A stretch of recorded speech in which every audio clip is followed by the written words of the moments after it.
You have no help from no crew. There's no support. There's no relief from that boiling hot sun.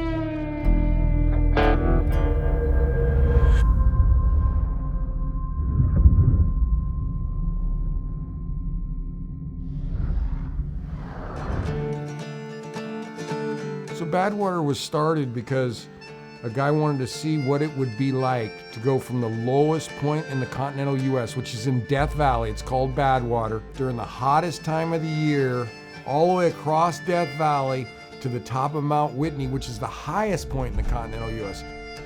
Kind of sexy, the lowest point to the highest point.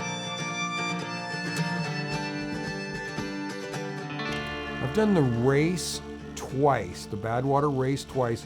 I've also done a double Badwater, 292 miles of the Mount Whitney summit, and then I came back, I did a quadruple Badwater, 584 miles, 2 Mount Whitney summits, and then I took on the solo self-contained Badwater. Badwater self-contained is for people who have already finished Badwater, usually multiple times, looking for a bigger challenge. It's like night and day, man. Like night and day. When you're in the Badwater race, you have a crew with you, and they have a van that's air conditioned, they have water, they have ice, they have food. When you want to take a break, you can get in that van and spray yourself down, put ice under your hat, put your face against the air conditioning, and then go back out and start racing again.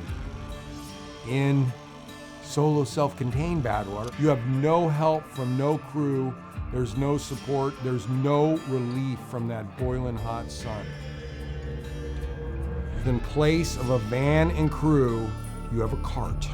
And in your cart is all your ice, water, and food that has to last for the whole 146 miles, and you can never resupply. You have observers who follow you and watch you, but not to help you, just to make sure you don't die.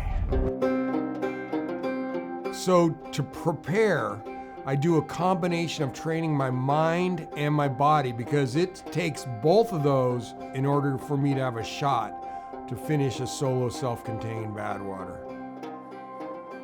I start out looking at my wall with all these inspiring affirmations, characters, people who inspire me. I use that to get my mind right, that I could get myself believing that I could do anything.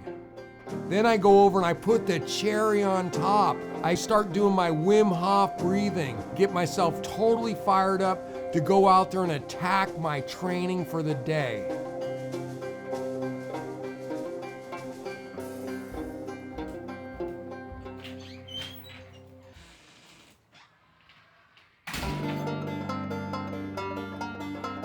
My physical training, it involves hours a day of either pulling my tire, pulling and pushing my cart, climbing up and down the Dipsy stairs, the legendary Dipsy stairs, and finally going in the sauna to toughen myself up. Not doing the minimum, doing the maximum I can do to toughen myself up mentally and physically for the Death Valley heat. You can watch my first attempt at this extreme endurance event. It's called Pushing Mercury. Woo woo!